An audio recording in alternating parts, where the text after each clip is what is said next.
We did it. We did it. We're here. We're live. It's Tuesday. This is going to be a short one because I got to go in half an hour or less. The thing that's coming up this week is how can we let the emotions inform the technique? And so I've had multiple people this week who have come in to their lesson wondering, how do I make my voice sound like this? Right? It's usually like comparing it to the original performer. Hey, Kev. Hi, Sam. Nice to have you here. Nice to be here with you. And so they're wondering, like, hey, how do I make my voice sound this, or like less this, or more this? And without fail, it has been, the answer is find the emotion inside of the phrase or behind the story of the song that you're trying to say, that you're trying to tell, and use that emotion to get you to the technique. So for like the easiest way to explain this is through like belting, right? If you want more power, feel more stuff, feel more emotion and put more of that behind it. Like you can study the technique all day long. You can know exactly what's happening in the anatomy. You can do your best to open and relax and relax and relax. But at the end of the day, if you're not feeling that phrase, if you're not feeling that emotion, you're always going to be lacking something, right? Like you can get the volume, like you can have a dB meter and say, yes, I'm singing exactly as loud as this person was when they sang it. But if you don't have the emotion behind it, as a human, you're going to notice that something's missing, but you're not going to probably know what it is. You're going to be like, there's something that's not there and I can't put my finger on it. What am I missing? What am I not doing? Do I need to sing louder? Do I need to sing with more grit? Do I need to be more on pitch or something? But I think the problem with that is so much of the time we're looking for a technique solution when the issue is a performance solution, you know? So if you're looking for a bigger, more exciting sound, one of the examples I was using the other day was like Whitney Houston, right? Like, and I like those moments are nothing without that emotion, right? Like I can sing that no problem as it was written on a sheet music, right? And I will always love you. Not exciting, right? It's like you can tell that I'm like not feeling it. And yes, I have some power and some engagement underneath, right? I have some breath support going. I have some openness, but it sounds to me like I'm a little too tight. Right? And that's not for lack of knowledge of technique, right? I know how to belt just fine. I can do it sustainably. But the thing that's missing is not that I need to be more open. It's that I need to feel it more. And the emotion, something about being a human instrument, it just unlocks this next level for you, right? So if you're looking for a little more power, a little more ease, a little less tension, and you feel like you've done everything in your power to do that, right? Like I'm opening, Sarah. I'm opening. I get that you're telling me to open and relax more, but I feel like I'm doing that. Okay, great. So you've maxed out your thinking brain, right? Let's go into the emotional brain, because having a human instrument means that there are so many pathways in here that we don't even understand. When you talk to somebody on the phone and they answer the phone, and you can hear something in their voice that's like, something's wrong. You could hear it, right? Even if they say, no, I'm fine. You can hear that something's wrong because it's so hard for us to turn that off, right? Unless we're just on purpose being very robotic. And I mean, if you're a good voice actor, you can, you can dissuade people from being suspicious that you're feeling not so good. But it is because we have this human instrument that we're so used to every day of our lives listening to other human voices and hearing the underlying emotion behind it, that's what we tap into. And if you hear a singer that is just going through the motions, going through the the exact sheet music as it's written. Like, yeah, I'm singing the exact notes that this person is with the same volume. What's missing? Why does it feel tight still? Why does it feel stiff still? Why does it feel not connected still? Let's put some emotion behind it, and then you'll get to where you want to be, probably without you even knowing how you did it, which is frustrating. I hear you. You want to know the exact thing, how you got there every single time. We want to know the formula, and we want to know how to push that button again and again and again. But unfortunately, the technique can only get you so far. Yes, this is what I'm all about. I want you to be able to find where this note, this tone lives in your voice, and be able to get there again and again and again. I want you to be able to play with different tones and different colors of your voice and different textures. Use different paintbrushes to be able to paint the picture of the song that you want to.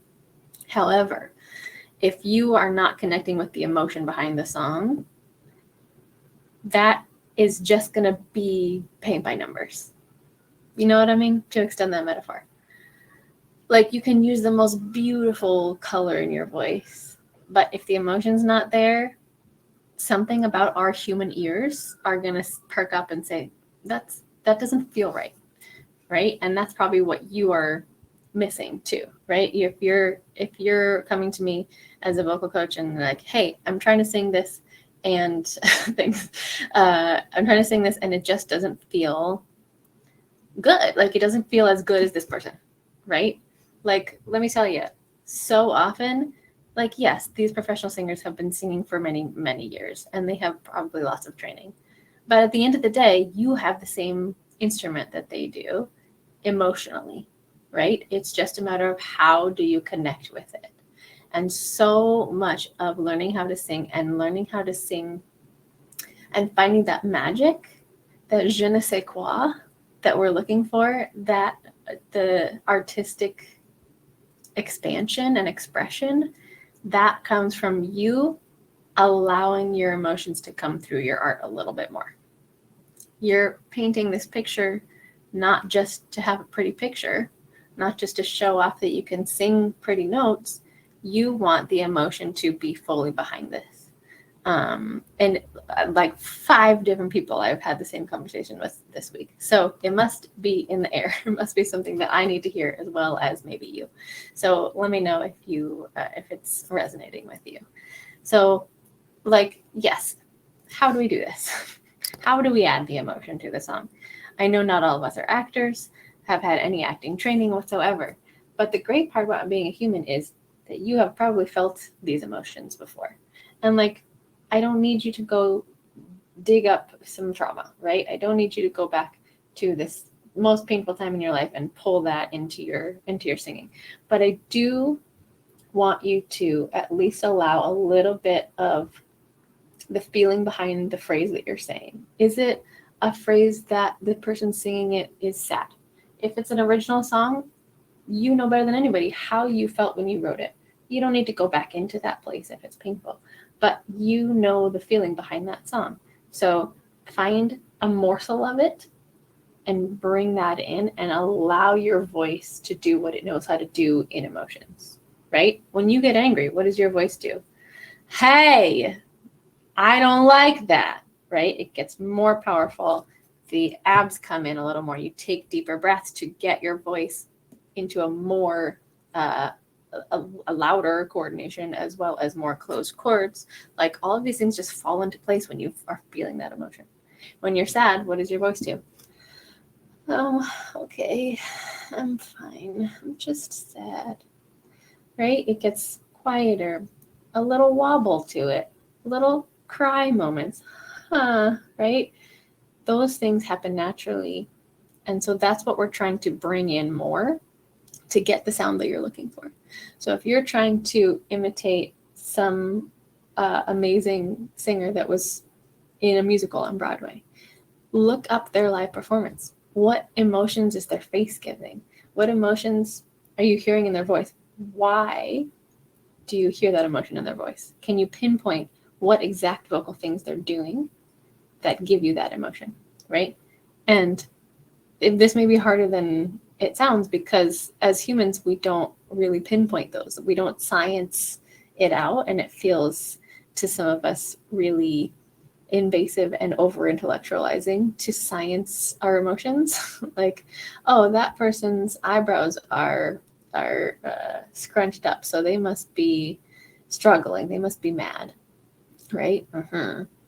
But oftentimes we don't even think about that because we're so used to subconsciously doing that.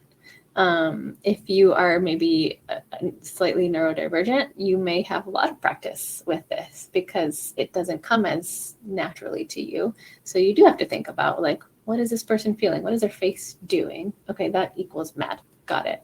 So it might be something that you just turn your lens a little bit and you look at this person singing and you say, what are they feeling? Why does this make me feel so much? What am I feeling when I listen to them sing? And can I tap into that feeling and then sing it back, right? It's just a cycle going out into the world. You hear music, it makes you feel a thing.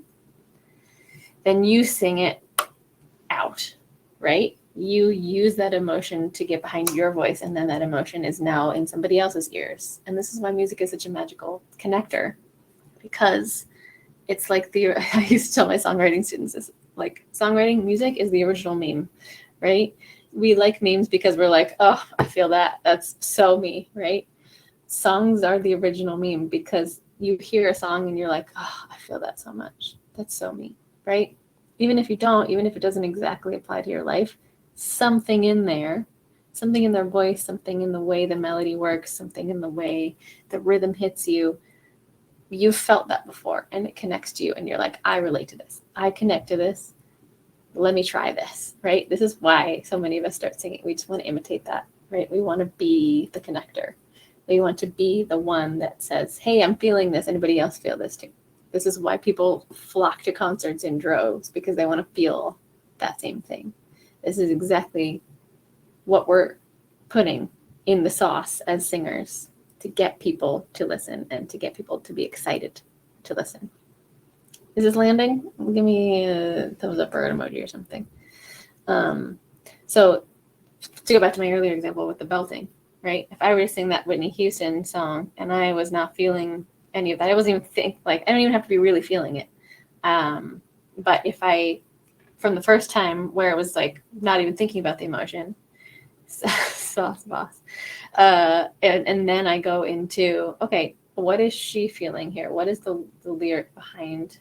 What is the feeling behind this lyric, right? And I will always love you. There's a slight sadness to that. There's a desperation. Something is not comfortable, right? It's not the joy of being in love with somebody. It's like, this is not going to work, but I will always be in love with you, right? I don't know. I haven't listened to the song in a while. Yes, Celine, but I usually go to the Whitney Houston version first.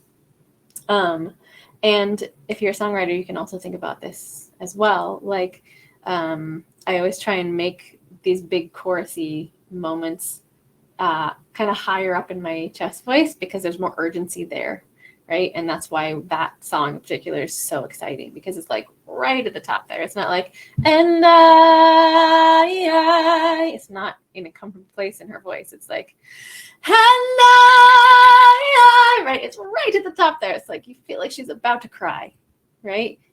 That is why you have to have the emotion behind it, because otherwise it's just like, oh, that's a really high note for me. I'm not feeling it.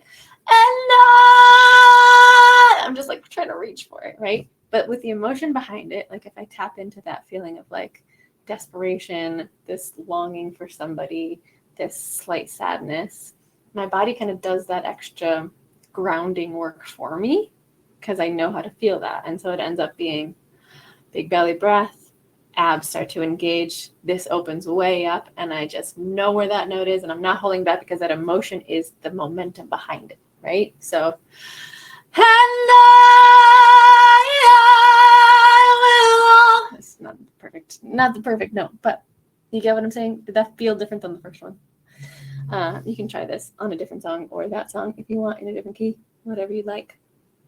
But what I'm saying is the technique that you're looking for so often will come without you having to think about the technique if you add the emotion in. especially when you're talking about belting. Even when you're in high voice, you can do the same thing, right? You can have all this motion up here, right? When I was doing the sad, I was a lot up here. I don't know. I guess I'm just sad. As opposed to I guess I'm just sad. That's more of like a chest voice kind of feeling, right? And up here you can add this breathy tone on purpose to invoke tenderness, right? I used to float, now I just fall down. There's some longing and some sadness and some resigned feelings in there, right? Which is why she does it breathy. It's why she doesn't do it, I used to float, or I used to float. It's a very different tone, right? The emotion behind that led her to pull way, way back and to have it right up there. I watched an interview with her, and she said, like, yeah, I could have done it that way, but it wasn't right for the song. You know, it wasn't right for the emotion behind the song. So something to think about. Depends on what technique you're working on, but give it a try. Add a little something in there. You know, do some thinking or some journaling about what this song means in your life and add a little bit of that in there, right? And again, practice your emotional safety. You don't have to go fully into your trauma. Just come up with like one little image that kind of helps you remind your body, okay, I can feel safe in this emotion. And I can remind myself that I am in charge. I don't have to go fully back into this painful memory. I can just find a little morsel of that emotion and put it into my art. Because as Ruby Rose always says, your art is not your therapy. Yes? If you don't know what I mean by that, go on Muscle Music profile and she has a bunch of stuff about this. Like, yes, art can be therapy. But if you are a professional artist and you are trying to do this more often, you're trying to rely on your art for something else, it can't be your therapy because that is way too shaky, right? We need an actual therapy, actual therapist, and then your art has space to be art and not just for your own healing your trauma, right? So go find a licensed professional to work with her on this. Somebody hopefully who knows artists, who works with artists, because so many therapists out there do not understand artists. And they will say, oh yeah, just go make some art. You're an artist. Go make some art and that'll be your therapy. Doesn't quite work the same way for us. I think that's an important part to mention. So hopefully if you're watching this back, you kept watching until that moment. Yeah, just let your emotions fill up the moment right before you sing and see what that does to your vocals. See if that brings any ease. See how it shows up in your body, if it's more grounding, if it helps you open and relax even more. Or if it does the opposite. If you're trying to sing a sad song, maybe let your voice close up a little bit, right? If you're being super sad and tender and held back, maybe you don't need to be the most open and relaxed ever. Because when you're sad, your throat closes up a little bit. I don't know if the last time you cried, if you felt that, right? You get a lump in your throat. So singing from that place doesn't always mean bad, right? If you got a big belty note, we got to do some opening. We got to make sure you're not hurting yourself. But if you're trying to get that emotion across, let it be how it shows up in your body naturally, because that's usually behind the magical technique that we're looking for from most of these professionals. I think that's all I have to say on the matter. If you have any questions, let me know. I'm here. I'm excited to go teach my first Vocal Magic 2 today. We're starting a second level, which is a whole new world. And I'm really excited because it's Vocal Magic 2, so it's the same deep stuff, but with a songwriting tint. And I can't wait to hear what these people create. If you are hanging around me and you're wondering how to work with me, I am opening another Vocal Magic cohort probably next month. Probably. So if you have questions, let me know. Just message me anytime. That is where the sauce is. It is in talking with other performers, learning that you are not the only one that feels all of these things, practicing performing in front of other people, getting your nervous system trained to do that. We talk about all of this stuff, all the deep, deep layers underneath singing, as well as the technique. And that's a 6-month program. It's no joke. It's for people who are committed, very committed. So if you have questions about that, well, I know. It'll open next month. This will be the only time this year I run Vocal Magic. Usually I open it twice a year, but this is the only time because I've had a lot of other stuff happen. So let me know. Thanks for being here. I appreciate you very much. And go sing with some feelings. All right, I'll see you soon.